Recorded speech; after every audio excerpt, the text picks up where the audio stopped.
Hello everyone, welcome back to Disha classes. उम्मीद करती हूँ आप सभी को मेरी वीडियोस और मेरा कंटेंट पसंद आ रहा होगा और किसी न किसी एग्ज़ाम की प्रिपरेशन में ज़रूर हेल्पफुल होगा।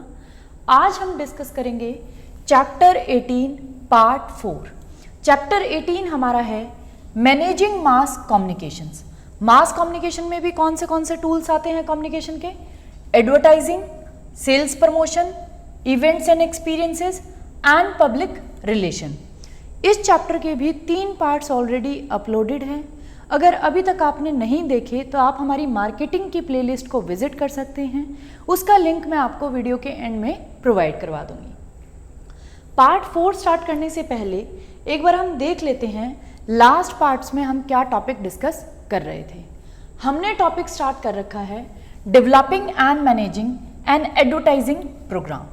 ये कह रहे हैं जैसे हमारा जो मास कम्युनिकेशन का एक टूल है वो कौन सा है? एडवर्टाइजिंग। तो हमने पहले उठा रखा है एडवर्टाइजिंग को। एडवर्टाइजिंग के प्रोग्राम को जब आप डेवलप करते हैं और उसे कैसे मैनेज करते हैं, उसका क्या प्रोसेस है, उसको हम डिस्कस कर रहे थे। अगर हम प्रोसेस की बात करें, जब आप अपने एडवर्टाइजिंग प्रोग्राम को डिज़ाइन करते हैं, डेवलप करते हैं और उसको कैसे मैनेज करते हैं, तो उसमें टोटल हमारे पास 5M आते हैं। 5M का मतलब है आपको 5M है एडवर्टाइजिंग के, जिनसे रिलेटेड डिसीजन लेने होते हैं और आपका एडवर्टाइजिंग प्रोग्राम डेवलप हो जाता है। अगर 5M की बात करें तो फर्स्ट है मिशन। सबसे पहले तो आपको अपनी एडवर्टाइजिंग का मिशन या हम कह सकते हैं एडवर्टाइजिंग ऑब्जेक्टिव्स को सेट करना है कि क्या ऑब्जेक्टिव आप एडवर्टाइजिंग प्रोग्राम के थ्रू अचीव करना चाहते हैं। सेकेंड M हमारा है मनी। फिर आपको ये डिसाइड करना है कि आपकी एडवर्टाइजिंग का बजट क्या है, ये कितना अमाउंट आप एडवर्टाइजिंग पे स्पेंड करेंगे। थर्ड हमारा डिसीजन आता है मैसेज का, थर्ड M। मैसेज में हम ये देखते हैं कि भी हम अपनी एडवर्टाइजिंग में क्या कहेंगे, क्या हमारा मैसेज होगा, किस मीडिया के मतलब कैसे हम उसे रिप्रेजेंट करेंगे, कितना हमारा क्रिएटिविटी होगा, वो सारी चीज़ें हम मैसेज में डिसाइड करते हैं। फोर्थ M हमारा होता है मीडिया। जो अब हमने मैसेज को डिसाइड कर लिया कि भी ये हमारा मैसेज होगा, व्हाट टू से, क्या हम अपनी एडवर्टाइजिंग में कहेंगे, हाउ टू से, कैसे हम उसे रिप्रेजेंट करेंगे। फिर बात आती है किस मीडिया के थ्रू, क्योंकि कंपनीज के पास बहुत सारे मीडियाज अवेलेबल हैं जिनके थ्रू वो अपनी एडवर्टाइजिंग प्रोग्राम को कंज्यूमर तक पहुंचा सकता है। फिर हमें सेलेक्ट करना है मीडिया को। और लास्ट जो हमारा 5th M है वो है मेजरमेंट। जब आपने अपनी मीडिया के थ्रू अपनी जो एडवर्टाइजिंग का प्रोग्राम है उसको लॉन्च कर दिया कंज्यूमर तक, फिर फाइनल बात आती है मेजरमेंट की। फिर हम रिजल्ट्स को मेजर करेंगे कि हमारे एडवर्टाइजिंग प्रोग्राम का क्या रिजल्ट्स आए, क्या उसकी मेजरमेंट्स हैं, कितना उसका सेल्स पे इम्पैक्ट पड़ा, क्या उसका कम्युनिकेशन पे इम्पैक्ट पड़ा। तो ये है हमारा 5M ऑफ एडवर्टाइजिंग आप बोल सकते हैं। या फिर हम कह सकते हैं कि भी एडवर्टाइजिंग का जो प्रोग्राम है उसको कैसे डेवलप और मैनेज किया जाता है। तो इसका जो फर्स्ट पॉइंट है मिशन, जिसे हम कहते हैं advertising objectives, setting the advertising objectives, इसको हम पिछली वीडियो में डिटेल में डिस्कस कर चुके हैं कि क्या क्या एडवर्टाइजिंग के ऑब्जेक्टिव्स हो सकते हैं। अलग अलग कंपनीज के अलग अलग ऑब्जेक्टिव्स होते हैं जो वो अपने एडवर्टाइजिंग प्रोग्राम के थ्रू क्या करना चाहते हैं, अचीव करना चाहते हैं। सेकेंड स्टेप हमारा आता है मनी। मनी की अगर हम बात करें तो वो हमारा होता है advertising budget, deciding on the advertising budget. अलग अलग कंपनीज के अलग अलग बजट होते हैं एडवर्टाइजिंग से रिलेटेड। कोई कंपनी एडवर्टाइजिंग पे कितना अमाउंट स्पेंड करती है तो दूसरी कंपनी अपनी एडवर्टाइजिंग पे अलग अमाउंट स्पेंड करती है। तो जब हमने इस बजट को डिसाइड किया था तो हमने देखा कि जब भी कोई कंपनी अपने एडवर्टाइजिंग बजट को डिसाइड करती है या सेट करती है तो बहुत सारे फैक्टर्स हैं जो उसके बजट के डिसीजंस को इफेक्ट करते हैं। ये जो हमारे 5 फैक्टर्स हैं इनको हम पिछली वीडियो में डिस्कस कर चुके हैं। अब इस बजट वाले जो टॉपिक है, ये जब आप एडवर्टाइजिंग का बजट सेट कर रहे हैं तो उसमें एक छोटा सा टॉपिक बचता है एडवर्टाइजिंग इलास्टिसिटी। इसको हम आज की वीडियो में डिस्कस करेंगे। उसके बाद जो हमारा ये सेकंड M है मनी वाला, ये कवर हो जाएगा और हम चलेंगे थर्ड M पे। थर्ड M हमारा था डेवलपिंग द एडवर्टाइजिंग कैंपेन। जो हमारा मैसेज है या एडवर्टाइजिंग कैंपेन है उसको हम डेवलप करेंगे। क्लियर? तो स्टार्ट करते हैं एडवर्टाइजिंग इलास्टिसिटी। अगर हम एडवर्टाइजिंग इलास्टिसिटी की बात करें, एडवर्टाइजिंग इलास्टिसिटी समझने से पहले हमें एक टॉपिक समझना पड़ेगा कि भी इलास्टिसिटी होती क्या है। ये एक इकोनॉमिक्स का टॉपिक है। जो कॉमर्स के स्टूडेंट्स हैं उन्होंने इकोनॉमिक्स भी ज़रूर पढ़ी है, तो उन्हें वैसे तो पता होगा, लेकिन फिर भी हम एक बार जो नए स्टूडेंट्स हैं जिनको इलास्टिसिटी का नहीं मीनिंग पता, उनके लिए हम इस टर्म को डिस्कस कर लेते हैं। तो हम डिस्कस करते हैं इलास्टिसिटी को।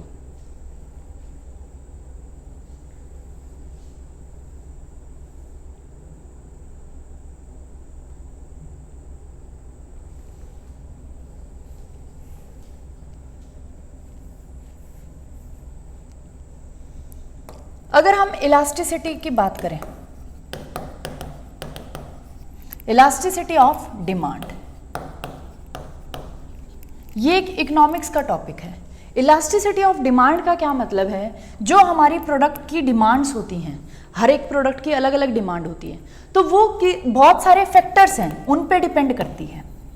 अब वो फैक्टर्स कौन से हैं? उनमें हमारा आ जाता है प्राइस, उनमें हमारा आ जाता है टेस्ट, उनमें हमारा आ जाता है इनकम, उनमें हमारा आ जाता है प्राइस ऑफ रिलेटेड गुड्स। तो ये बहुत सारे फैक्टर्स हैं जो किसी भी प्रोडक्ट की डिमांड को इफेक्ट करते हैं। अब आपने जब इकोनॉमिक्स पढ़ी है तो हमने देखा था कि भी अगर प्राइस इंक्रीज हो रहा है तो डिमांड क्या हो जाएगी प्रोडक्ट की? डिक्रीज। तो इनके बीच में कैसा रिलेशनशिप था? इनवर्स रिलेशनशिप था। अगर डिमांड इंक्रीज होगी तो प्राइस क्या होगा? डिक्रीज। प्राइस जब गिरेगा तभी तो किसी प्रोडक्ट की डिमांड क्या होती है? इंक्रीज। फिर अगर हम बात करें इनकम की, तो इनकम के साथ जो डिमांड का रिलेशनशिप था वो कैसा था? पॉजिटिव या डायरेक्ट। मतलब अगर आपकी इनकम बढ़ रही है, किसी आदमी की सैलरी पहले 5,000 थी तो वो 2 ही गुड्स खरीदता था। मान लो वो 5,000 की सैलरी में जब कोई भी आइटम खरीदने जाता था, बुक्स की बात कर लेते हम, तो वो बुक्स लेने जाता था तो वो एक ही बुक खरीद पाता था, क्योंकि 5,000 में वो एक बुक क्यों खरीद रहा था? क्योंकि उसे और खर्चे भी करने थे, खाने पीने का भी था, रहने का रेंट भी था, बहुत सारे अदर एक्सपेंसेस। लेकिन मान लो उसी आदमी की इनकम जो सैलरी है वो 5,000 से 10,000 बढ़ गई, तो अब वो कितनी बुक्स खरीद सकता है? क्योंकि उसे पढ़ने का शौक है, तो अब वो एक बुक की जगह 2 बुक्स खरीद सकता है। तो इनकम अगर हमारी इंक्रीज होगी तो डिमांड भी क्या हो रही है? इंक्रीज। तो इनके बीच में जो रिलेशनशिप है वो कैसा है? डायरेक्ट रिलेशनशिप है। लेकिन अगर हम डिमांड और प्राइस की बात कर रहे थे तो डिमांड और प्राइस में कैसा रिलेशनशिप था? इनवर्स। अगर प्राइस गिर रहा है तो डिमांड बढ़ती थी। अगर हम प्राइस को बढ़ा दें, पहले मान लो आपको जो गेहूं मिलती थी वो 100 रुपये में 1 किलो मिलती थी, तो आप डिमांड कर रहे थे 1 किलो की। 100 रुपये में 1 किलो मिलती थी तो आप 1 किलो लेके आ रहे थे। लेकिन मान लो अब प्राइस क्या किया? 200 रुपये किलो कर दिया, प्राइस हो गया 200 रुपये किलो। तो अब आप कितनी खरीदेंगे? क्योंकि आपके पास तो 100 ही रुपये हैं, तो अब आप आधा किलो खरीदेंगे, क्योंकि 100 रुपये में आधा किलो ही आती है। अब प्राइस 200 रुपये किलो हो गया, तो जैसे ही प्राइस इंक्रीज हुआ तो डिमांड क्या होगी? डिक्रीज। तो ये हमने देख लिया कि भी हमारे जो प्रोडक्ट होते हैं उनकी डिमांड चेंज होती रहती है, मतलब अलग अलग टाइम पे या अलग अलग फैक्टर्स उसको इफेक्ट करते हैं। तो कुछ फैक्टर्स हैं जिनकी वजह से हमारी डिमांड पे फर्क पड़ता है। तो ये तो हमने देख लिया कि भी अगर प्राइस इंक्रीज हुआ तो डिमांड डिक्रीज हुई। ये तो एक हम कह सकते हैं थ्योरेटिकल कंसेप्ट है। इनकम इंक्रीज हुई तो डिमांड इंक्रीज हो गई। अगर हम बात करें प्राइस ऑफ रिलेटेड गुड्स की, प्राइस ऑफ रिलेटेड गुड्स का क्या मतलब है? मान लो रिलेटेड गुड्स कैसे होते हैं? जैसे चाय और कॉफ़ी, चाय और कॉफ़ी का ले सकते हैं आप, या फिर आप पेन और इंक का ले सकते हैं। पेन है, इंक है, क्लियर। अब अगर मान लो इंक का प्राइस इंक्रीज हो जाता है, इंक जो है हमारी जो पेन में डलती है उसका प्राइस अगर इंक्रीज हो जाता है, तो क्या पेन का प्राइस इंक्रीज नहीं होगा? होगा। तो इसका जो प्राइस था, रिलेटेड प्रोडक्ट का जो प्राइस है, उसने भी पेन के इनकम के, पेन के जो प्राइस है उसको क्या कर दिया? इंक्रीज। प्राइस इंक्रीज हो गया तो इसकी डिमांड क्या होगी? डिक्रीज। पेन की डिमांड क्या हो जाएगी? Automatically decrease. तो आप ये देखें, जो हमारे रिलेटेड प्रोडक्ट्स हैं उनके अगर प्राइस में कोई भी मतलब हम कह सकते हैं वेरिएशन आता है या प्राइस चेंज होता है, तो उनका इफेक्ट हमारे मेन प्रोडक्ट पे भी पड़ता है। मेन प्रोडक्ट था पेन, जैसे ही इंक का प्राइस इंक्रीज हुआ तो पेन का प्राइस भी क्या हो गया? इंक्रीज। पेन का प्राइस इंक्रीज हुआ तो उसकी डिमांड क्या होगी? डिक्रीज। तो आप ये देखें, जो हमारे प्रोडक्ट की डिमांड है वो बहुत सारे फैक्टर्स की वजह से इफेक्ट होती है, बहुत सारे फैक्टर्स की वजह से वो चेंज होती है। ये तो हमने देख लिया थ्योरेटिकली कि भी कैसे कैसे अलग अलग फैक्टर्स इफेक्ट करते हैं। लेकिन अगर हमें इसे न्यूमेरिकली फाउंड आउट करना हो कि भी कितना डिमांड पे फर्क पड़ा है, अगर हमें इसे मेजर करना हो। ये तो आपने थ्योरेटिकली बता दिया कि प्राइस अगर इंक्रीज हुआ तो डिमांड डिक्रीज हो गई, इनकम अगर इंक्रीज हुई तो डिमांड भी इंक्रीज हो गई। ये हमने थ्योरेटिकल कंसेप्ट देख लिया। लेकिन मैं आपको कहती हूं कि प्राइस इंक्रीज हुआ 10 रुपए, तो आप मुझे ये बताएं कि डिमांड की कितनी यूनिट्स पे फर्क पड़ा। मतलब अगर आपने प्राइस 10 रुपए इंक्रीज कर दिया तो आपकी डिमांड कितने यूनिट से डिक्रीज हुई, आप मुझे यूनिट्स बताएं। तो अगर हमें इस कंसेप्ट को, जो अभी हमने कंसेप्ट देखा है कि डिमांड अलग अलग फैक्टर्स की वजह से इफेक्ट होती है, अगर हमें उसे न्यूमेरिकली फाइंड आउट करना है कि हमारी डिमांड पे क्या फर्क पड़ा है अलग अलग फैक्टर्स का, तो उसे हम बोलते हैं इलास्टिसिटी ऑफ डिमांड।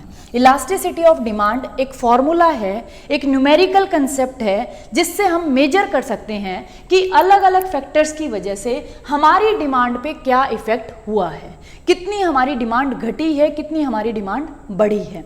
जैसे अब हमने देख लिया कि भी अलग अलग फैक्टर्स हैं। अगर मुझे पता करना है कि प्राइस की वजह से हमारी डिमांड पे कितना इफेक्ट पड़ा है, प्राइस इंक्रीज हुआ तो हमारी कितनी डिमांड यूनिट्स की घटी, या अगर प्राइस डिक्रीज हुआ तो कितनी यूनिट्स हमारी डिमांड की इंक्रीज हुई, अगर मुझे ये पता करना है तो मैं इसके आगे वर्ड जोड़ दूंगी प्राइस इलास्टिसिटी ऑफ डिमांड।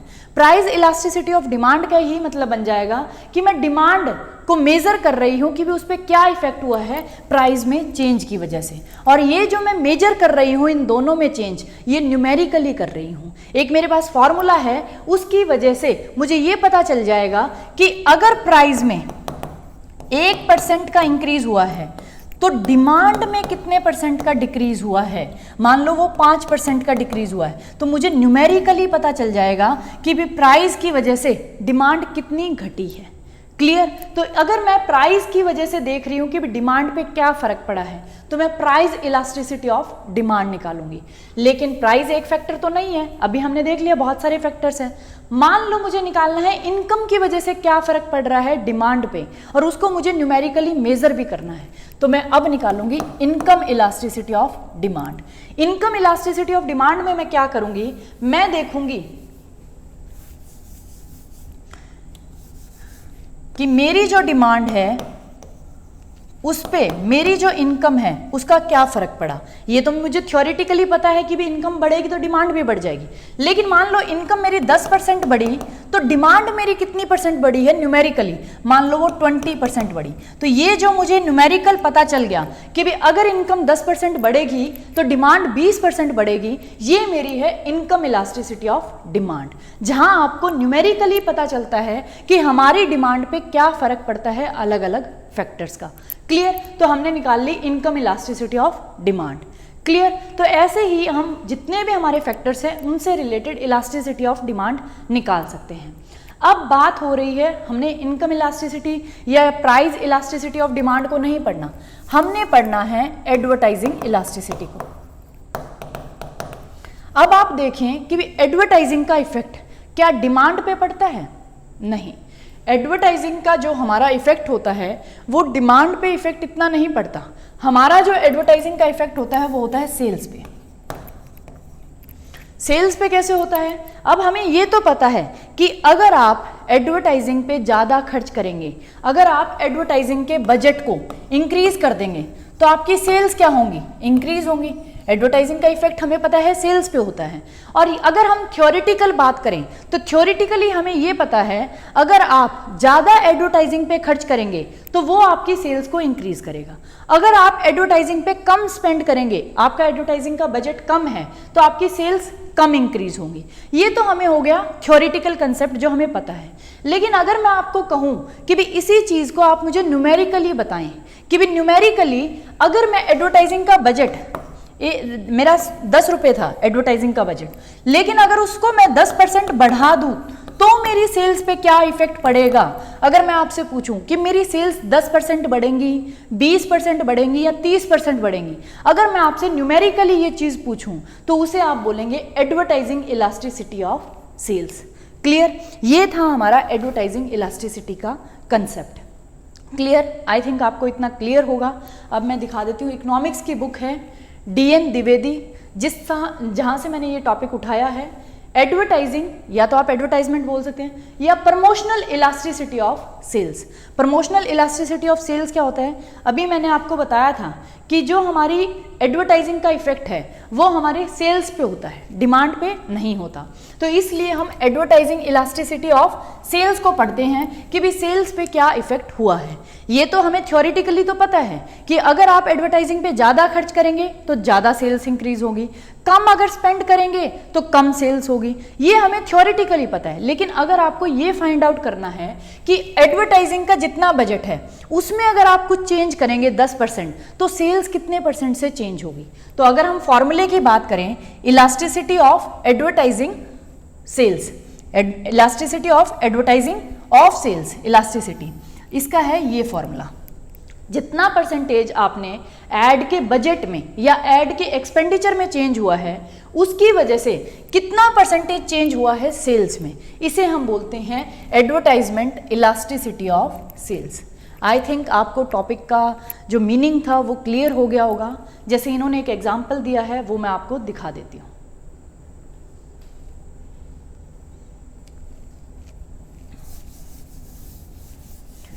ये देखिए, a company increase its advertising expenditure from 10 million to 12 million. ये कह रहा है एडवर्टाइजिंग एक्सपेंडिचर आपको दे दिया कि भी किसी भी कंपनी का 10 मिलियन था, उसने कितना इंक्रीज कर दिया? 12 मिलियन। तो अब आपने देखा कि भी 10 से 12 हो गया तो कितने का इंक्रीज हुआ है? 2 मिलियन का। तो 2 मिलियन जब आपने इंक्रीज करा तो उसकी वजह से आपकी सेल्स कितनी इंक्रीज होंगी, आपको अब वो भी तो नंबर में चाहिए। ये तो हमें न्यूमेरिकली पता चल गया कि भी हमने इतना करा, लेकिन अब हमें चाहिए सेल्स भी, क्योंकि हर एक बंदे को थ्योरेटिकली तो पता है कि भी एडवर्टाइजमेंट पे जो वो खर्चा कर रहे थे वो 10 मिलियन से उन्होंने 12 मिलियन कर दिया।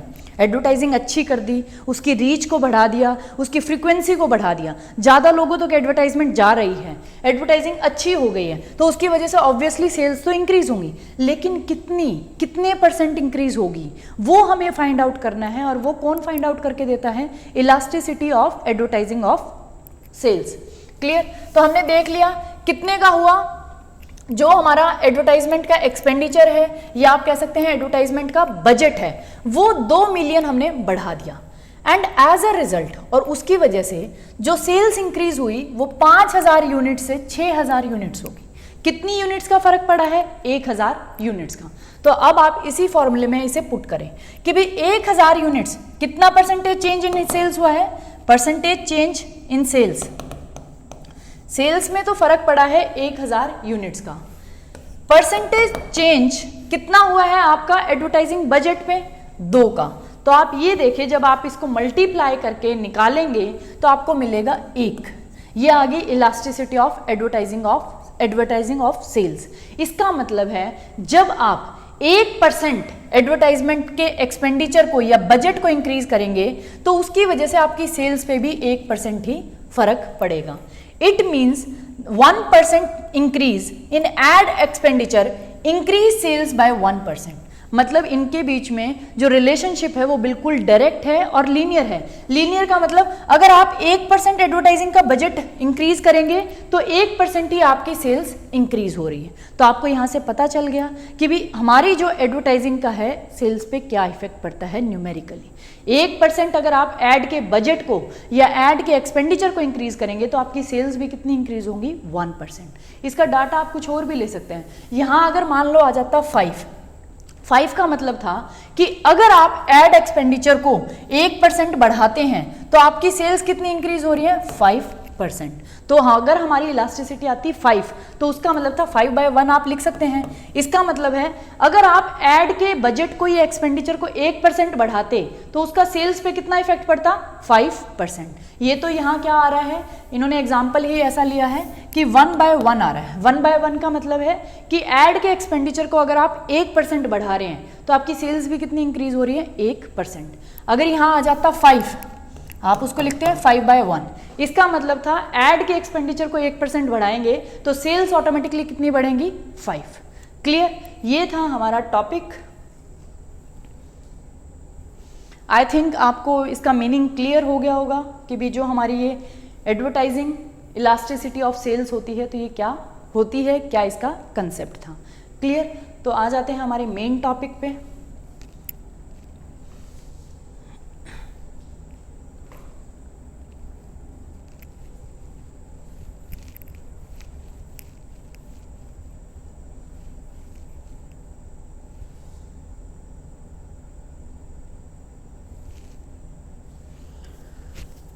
The predominant response function for advertising is often concave but can be S-shaped.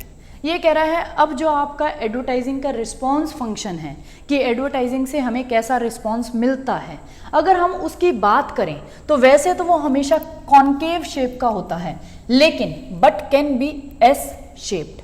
अब दो नई चीज़ें निकल के आई हैं, तो आप ये देखें फिलिप कोटलर की बुक से आपको ऐसी ही चीज़ें नई नई सीखने को मिलती हैं जो आपको लोकल पब्लिशर की बुक में नहीं मिलती।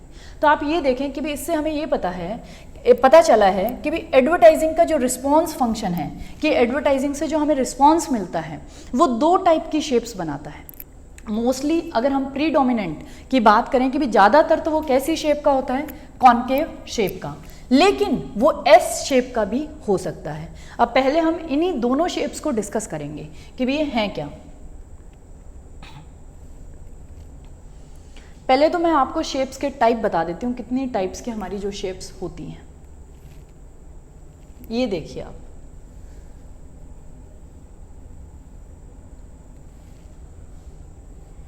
आई थिंक आपको विजिबल होगा। तो ये देखिए, अगर हमारी जो डायग्राम बन रहा है उसमें अगर आपको ऐसी लाइन मिलती है, एक स्ट्रेट लाइन, तो इसे हम बोलेंगे लीनियर। लीनियर मतलब स्ट्रेट, जितना ये इंक्रीज हो रहा है उतना ये इंक्रीज हो रहा है, जितना ये इंक्रीज हो रहा है उतना ये इंक्रीज हो रहा है। जब दोनों ही चीज़ें साइड बाय साइड और सेम अमाउंट से इंक्रीज हो रही हो तो हमें मिल जाएगी लीनियर लाइन। क्लियर। अगर मान लो आपकी 5 रुपये प्राइस था तो जो डिमांड थी वो 10 यूनिट्स की थी, जैसे ही प्राइस 5 से डबल हुआ 10 हो गया तो सेल्स भी 10 से 20 होगी। तो आप ये देखें इनके बीच में अगर डबल हुआ है तो यहाँ भी डबल हो रहा है। ये जो हमें फंक्शन मिलता है या ऐसा डायग्राम अगर आपको कहीं देखने को मिले तो आप उसे बोलेंगे लीनियर। क्लियर। फिर दूसरी शेप की अगर हम बात करते हैं,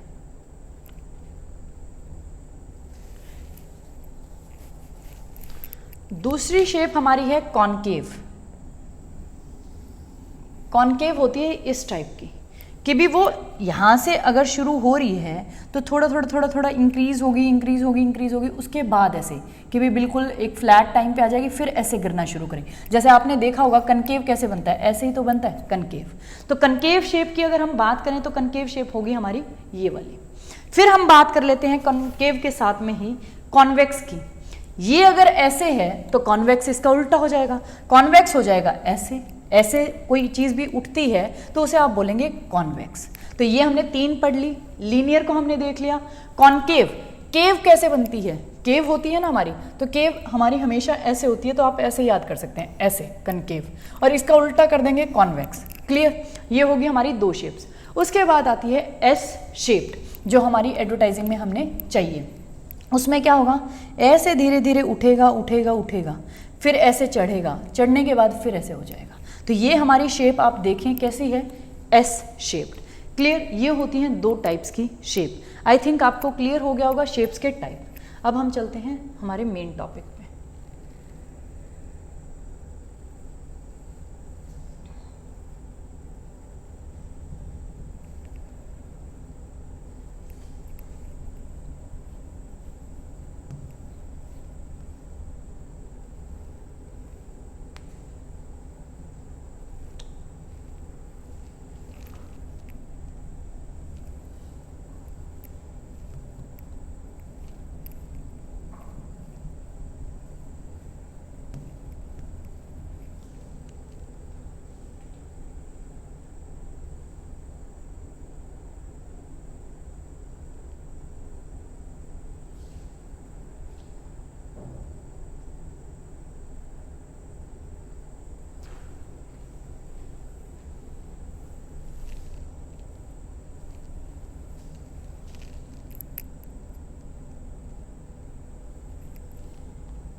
ये आप देखिए एडवर्टाइजिंग सेल्स रिस्पॉन्स मॉडल्स कि भी हमारी जो एडवर्टाइजिंग होती है उसके जो सेल्स रिस्पॉन्स आते हैं कि भी कितने टाइप के सेल्स रिस्पॉन्स के मॉडल्स हैं। तो अगर हम बात करें तो दो ही हैं जो अभी हमने डिस्कस करे थे। तो एक तो होता है कॉन्केव डाउनवर्ड और दूसरा होता है एस शेप रिस्पॉन्स कर्व। ये दो टाइप्स की कर्व हमारी बनती है या शेप बनती हैं अगर हम एडवर्टाइजिंग का और सेल्स का रिस्पॉन्स मॉडल्स को देखें। तो इनको हम डिस्कस करते हैं। देखिए आप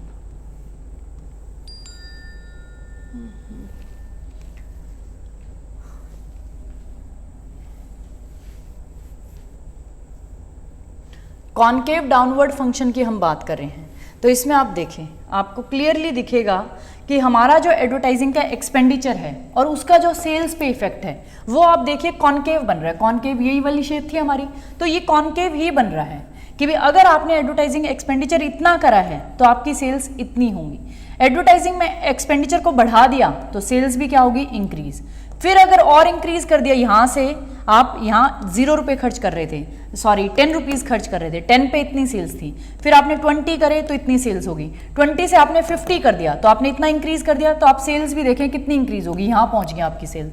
फिर और इंक्रीज कर दिया तो यहाँ आ जाएंगे। तो ये हमारा जो अगर हम बात करें एडवर्टाइजिंग और सेल्स का रिस्पॉन्स कि भी कैसा उनका आपस में रिस्पॉन्स होता है, तो एक अगर मॉडल की हम बात करें तो एक मॉडल हमारा कहता है कि उन दोनों का जो रिस्पॉन्स फंक्शन है एडवर्टाइजिंग का और सेल्स का क्या रिस्पॉन्स आता है जब हम एडवर्टाइजिंग एक्सपेंडिचर की बात कर रहे होते हैं, तो उसका रिस्पॉन्स आता है कॉन्केव कि हमारी शेप कैसी बनती है, कॉन्केव।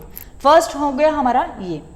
सेकंड अगर हम रिस्पॉन्स की बात करें कि भी एडवर्टाइजिंग और सेल्स जो रिस्पॉन्स आता है उसकी कैसी शेप बन सकती है, क्या मॉडल हो सकता है, एस शेप रिस्पॉन्स कर्व। अगर हम एस शेप की रिस्पॉन्स कर्व की बात कर रहे हैं तो एस शेप वाली बनेगी हमारी ये हमने शेप देखी थी कि भी इसकी कैसे बनती है, ऐसे। तो ये एस टाइप में बनती है। तो आप ये देखें कि एडवर्टाइजिंग का जो एक्सपेंडिचर है और जो आपकी सेल्स हैं, अगर आपने इतना खर्चा करा है तो यहाँ आपकी सेल्स कोई भी इंक्रीज नहीं हो रही। मतलब आप स्टार्टिंग में अगर एडवर्टाइजमेंट पे खर्चा करते भी हैं तो एक एकदम सेल्स इंक्रीज नहीं हो रही। उसके बाद अगर आपने यहाँ इतना खर्चा करा तो भी सेल्स बिल्कुल जीरो हैं, लेकिन जैसे जैसे इंक्रीज करा तो सेल्स यहाँ तक आई, फिर और इंक्रीज करा तो सेल्स यहाँ तक आई। लेकिन एक पॉइंट के बाद आप ये देखें कि भी यहाँ तक इंक्रीज होने के बाद अगर आप और इंक्रीज कर रहे हैं तो वो एक ऐसे पॉइंट पे पहुंच गई जिसके बाद वो इंक्रीज नहीं हो रही, फ्लैटन हो गई है, बिल्कुल उसी लेवल पे, सेम लेवल पे चल रही है। तो ये है हमारी एस शेप। क्लियर। तो एक फंक्शन या एक मॉडल ये भी हो सकता है कि भी एडवर्टाइजमेंट पे जब आप खर्चा करते हैं शुरू में आपकी कोई भी सेल्स नहीं होती, ये देखो 0 सेल्स पे यहाँ चल रहा है, इतना एक्सपेंडिचर आपने कर लिया लेकिन सेल्स देखो यहीं की यहीं है, कहीं उठी नहीं, इतना कर लिया तो इतनी जाके सेल्स हुई है, ऐसे यहाँ से उठना शुरू किया। फिर एक लेवल ऐसा भी आता है जहां आपने एडवर्टाइजमेंट एक्सपेंडिचर इतना करा है तो मैक्सिमम सेल्स आपकी पहुंच गई, उसके बाद सेल्स उसी लेवल पे मेंटेन है, वो इंक्रीज नहीं हो रही। ऐसा नहीं हुआ कि भी ये यहाँ के बाद अगर हमने खर्चा इतना करा एडवर्टाइजमेंट एक्सपेंडिचर तो ऐसा नहीं है सेल्स ऐसे इंक्रीज हुई है, यहाँ तो नहीं पहुंची, वो उसी लेवल पे है। क्लियर। ये थे हमारे दो मॉडल्स एडवर्टाइजिंग और सेल्स रिस्पॉन्स के कि भी क्या क्या शेप्स बन सकती हैं। क्लियर। आई थिंक आपको इतना भी क्लियर होगा। अब हम आ जाते हैं मेन टॉपिक पे। हमने देखा कि भी जो अगर हम रिस्पॉन्स फंक्शन की बात करें एडवर्टाइजिंग के लिए वो दो टाइप की हो सकती है, कनकेव और S shapes. When it is S shaped some positive amount of advertising is necessary to generate any sales impact but sales increases eventually flatten out। ये कह रहा है जब आप अगर आपकी जो एडवर्टाइजिंग और सेल्स का रिस्पॉन्स फंक्शन है या मॉडल है वो एस शेप का है, उस टाइम पे जो भी आप पॉजिटिव अमाउंट ऑफ एडवर्टाइजिंग करेंगे, अगर आपको सेल्स में इम्पैक्ट चाहिए तो सेल्स में इम्पैक्ट को जनरेट करने के लिए या सेल्स को इंक्रीज करने के लिए आपको कुछ अमाउंट ऑफ एडवर्टाइजिंग तो करना पड़ेगा, मतलब आपको एडवर्टाइजिंग एक्सपेंडिचर बढ़ाना पड़ेगा। लेकिन sales increase eventually flatten out, लेकिन जो आपका सेल्स इंक्रीज हुई है वो इवेंचुअली एक टाइम के बाद क्या हो जाएंगे, फ्लैटन आउट। फ्लैटन आउट मतलब सेम लेवल पे। अभी मैंने आपको यही सेम चीज दिखाई थी कि भी जब हम एस शेप की बात कर रहे हैं, एस शेप की आप बात करते हैं तो एक पीरियड ऐसा आता है, एक टाइम ऐसा आता है कि भी आपको जो सेल्स का इंपैक्ट चाहिए, सेल्स को इंक्रीज करना है तो एडवर्टाइजिंग को आपको इंक्रीज करना ही करना पड़ेगा। आपने एडवर्टाइजिंग के एक्सपेंडिचर को इंक्रीज करा लेकिन एक point but sales increases eventually flatten out, जो आपका सेल्स में इंक्रीज हुआ है वो एक ही दम इवेंचुअली फ्लैटन आउट मतलब एक सेम लेवल पे आ जाएगा, उसके बाद वो इंक्रीज नहीं होगा, मतलब एक सेम लेवल पे रुक जाएगा, अगर हम एस शेप की बात कर रहे हैं। क्लियर? तो ये भी हमने देख लिया कि वैसे तो जो हमारा मोस्टली जो एडवर्टाइजिंग का रिस्पॉन्स फंक्शन है वो कैसी शेप का होता है, कनकेव का, लेकिन वो एस शेप का भी हो सकता है। और अगर वो आपकी एस शेप का है तो जैसे ही आप एक्स्ट्रा सेल्स को इंक्रीज करने के लिए एडवर्टाइजिंग का कुछ अमाउंट या एडवर्टाइजिंग एक्सपेंडिचर को इंक्रीज करेंगे तो उससे आपकी सेल्स पे इंपैक्ट तो होगा, लेकिन जो आपकी सेल्स इंक्रीज हुई हैं वो इवेंचुअली क्या आ जाएंगी, एक सेम लेवल पे रुक जाएंगी, उसके बाद वो इंक्रीज नहीं होंगी। क्लियर? फिर बात कर रहे हैं, one classic study found that increasing the TV advertising budget had a measurable effect on sales only half the time. ये कह रहा है बहुत सारी रिसर्च हुई, बहुत सारी स्टडीज हुई, उन एक क्लासिक जो स्टडी थी उसमें ये देखा गया, उसमें ये पाया, उसमें ये रिजल्ट्स आए कि जब आप टीवी एडवर्टाइजमेंट का जो आपका बजट है उसको इंक्रीज करते हैं तो उसका आपकी सेल्स पे एक मेजरेबल इफेक्ट होता है, मतलब एक बहुत अच्छा इम्पैक्ट जाता है आपकी सेल्स पे, आपकी सेल्स इंक्रीज होती हैं जब आप अपने टीवी की एडवर्टाइजिंग के बजट को इंक्रीज करती है। लेकिन वो जो इम्पैक्ट होता है ओनली हाफ द टाइम, वो बहुत हाफ टाइम के लिए होता है, ऐसा नहीं कि वो हमेशा के लिए ही वैसा होगा, एक पॉइंट के बाद वो रुक जाता है, एक टाइम के बाद आपकी सेल्स एक सेम लेवल पे आके रुक जाती हैं। तो ये हमने देख लिया। The success rate was higher for new products and line extensions than for established brands and when there were changes in copy or in media strategy। ये कह रहा है अगर हम सक्सेस रेट की बात करें कि आप एडवर्टाइजमेंट के एक्सपेंडिचर को बढ़ाएंगे तो उनका जो रिजल्ट आएगा या सक्सेस रेट होगा सेल्स को इंक्रीज करने में, वो किन प्रोडक्ट्स के केस में हाई होता है, सक्सेस के चांसेस कब होते हैं कि भी एडवर्टाइजमेंट पे आप एक्सपेंडिचर को इंक्रीज करें तो सेल्स भी इंक्रीज होंगी, ये तो हमने देख लिया। लेकिन किन केसेस में, आपके अगर प्रोडक्ट नया प्रोडक्ट है और अगर आप एडवर्टाइजिंग के बजट को इंक्रीज कर देते हैं तो उसका मेजरेबल इफेक्ट आपको सेल्स पे देखने को मिलेगा। या फिर आपने लाइन एक्सटेंशंस करी हैं, लाइन एक्सटेंशन का मतलब जो प्रोडक्ट्स आप पहले बेच रहे थे, जैसे सैमसंग के फ़ोन्स आते हैं लेकिन नए नए मॉडल्स आते रहते हैं, वो अपनी लाइन को एक्सटेंड करते रहते हैं, उनके केस में जो सक्सेस रेट होता है वो ज़्यादा होता है एज कंपेयर टू जो हमारी इस्टेब्लिश ब्रांड्स होती हैं, या फिर अगर आप सिर्फ कॉपी और मीडिया की स्ट्रेटेजी को चेंज करते हैं, जैसे आपने एक्सपेंडेड टारगेट मार्केट, अपने टारगेट मार्केट को एक्सपेंड करा, तो वहां जो सक्सेस का रेट आपको देखने को मिलेगा वो इतना ज़्यादा नहीं मिलेगा। तो हमने देख लिया कि नए प्रोडक्ट्स और लाइन एक्सटेंशंस के केस में अगर हम एडवर्टाइजिंग के बजट को इंक्रीज करते हैं तो उसका हमें अच्छा इंपैक्ट देखने को मिलता है सेल्स पे। लेकिन अगर आप एडवर्टाइजिंग के बजट को इंक्रीज करते हैं, किन केसेस में, अगर आपकी ब्रांड इस्टेब्लिश्ड है या आपने सिर्फ कॉपी और मीडिया की स्ट्रेटेजी में चेंज करके सोचा कि भी एडवर्टाइजिंग के बजट को इंक्रीज कर दिया तो उसका सेल्स पे इंपैक्ट आएगा क्या, तो उसका इतना सेल्स पे इंपैक्ट नहीं आता, वहां जो एडवर्टाइजिंग एक्सपेंडिचर का सक्सेस रेट है वो कम होता है। When advertising increased sales its impact lasted up to 2 years after peak spending. ये कह रहे हैं दूसरी एक और चीज़ है कि आप की जब एडवर्टाइजिंग इंक्रीज करती हैं सेल्स को, आपकी एडवर्टाइजिंग ने आपकी सेल्स को इंक्रीज कर दिया, तो जो ये इम्पैक्ट है ये कब तक रहता है, 2 साल तक, जब आपने मैक्सिमम स्पेंड करा है अपनी एडवर्टाइजिंग पे। तो कहने का मतलब है एडवर्टाइजिंग पे जो आप खर्च करते हैं, जितना भी स्पेंड करते हैं, उससे जो आपकी सेल्स इंक्रीज होती हैं, वो जो इंक्रीज रहता है सेल्स में वो 2 साल तक ही रहता है। 2 साल के बाद उसका इम्पैक्ट कम होना शुरू हो जाता है। और कब रहता है, जब आपने पीक स्पेंडिंग, मैक्सिमम स्पेंडिंग कर दी। आपने मान लो अब 2022 चल रहा है, तो 2022 में अगर मैक्सिमम पीक स्पेंडिंग अपनी एडवर्टाइजमेंट पे कर दी तो इसका जो सेल्स पे इंपैक्ट रहेगा वो कितने टाइम तक रहेगा, 2 साल तक। तो 2024 तक इसका इंपैक्ट अच्छा रहेगा, उसके बाद सेल्स पे इंपैक्ट घटना शुरू हो जाएगा। Long term incremental sales were approximately double those in the first year of an advertising spending increase। ये कह रहा है अगर आप लॉन्ग टर्म इंक्रीमेंटल सेल्स की अगर हम बात करें कि भी लॉन्ग टर्म में, तो जो हमारी फर्स्ट ईयर होता है जब हम अपने एडवर्टाइजिंग के स्पेंडिंग को इंक्रीज करते हैं, उसमें हमारी जो सेल्स होती हैं वो डबल होती है।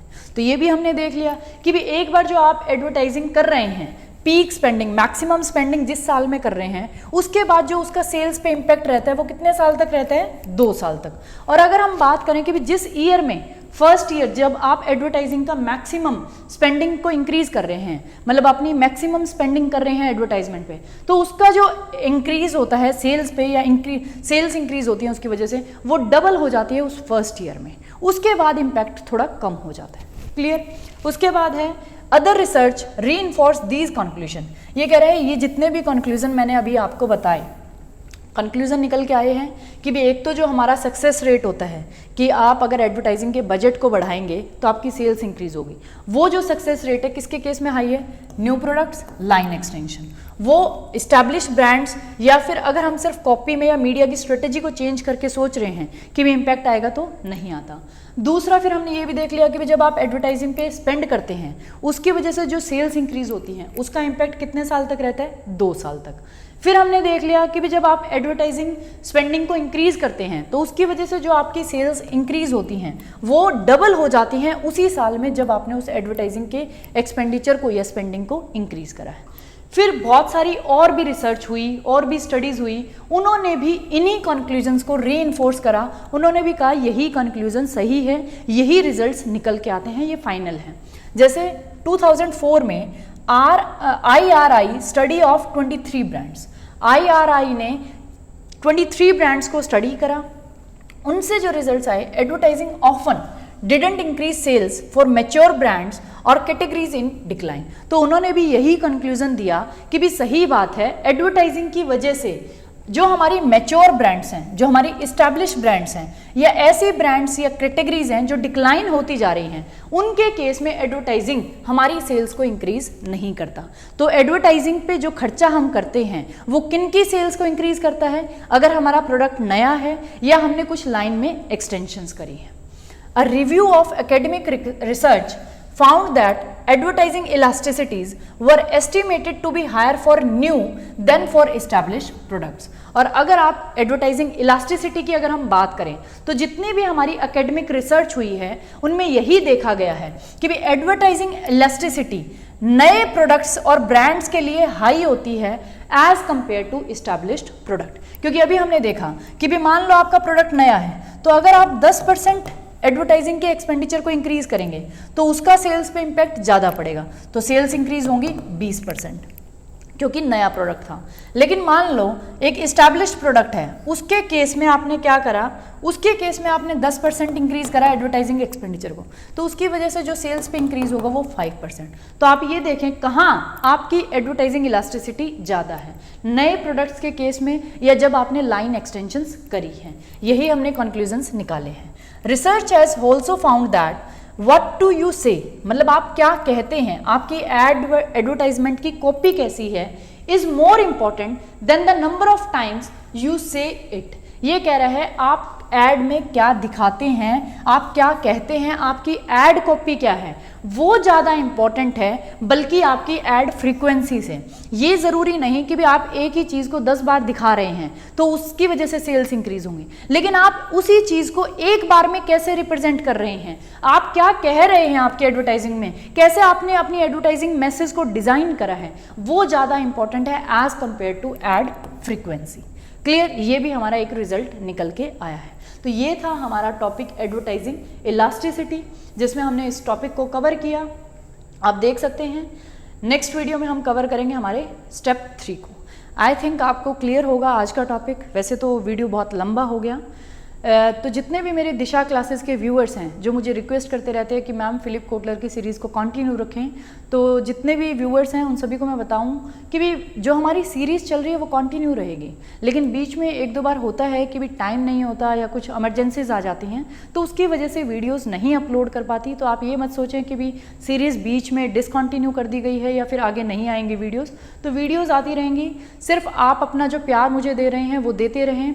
आप जितनी भी हो सकता है उतना वीडियोस को शेयर करें अपने फ्रेंड्स के साथ, रिलेटिव्स के साथ, या आपके फैमिली मेंबर में कोई स्टूडेंट ऐसा है जो अभी एमबीए कर रहा है, एमकॉम कर रहा है आपके रिलेटिव्स में, तो आप उन तक भी वीडियोस को पहुंचाएं ताकि उनको भी हेल्प हो।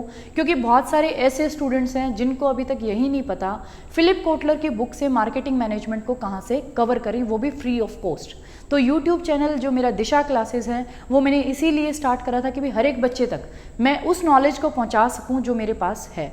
तो आप सभी से बस एक ही रिक्वेस्ट रहती है, प्लीज़ वीडियोज़ को शेयर कर दिया करो और लाइक कर दिया करो, कमेंट कर दिया करो। और अगर अभी तक आपने दिशा क्लासेस के चैनल को सब्सक्राइब नहीं करा तो प्लीज़ चैनल को भी सब्सक्राइब कर लें।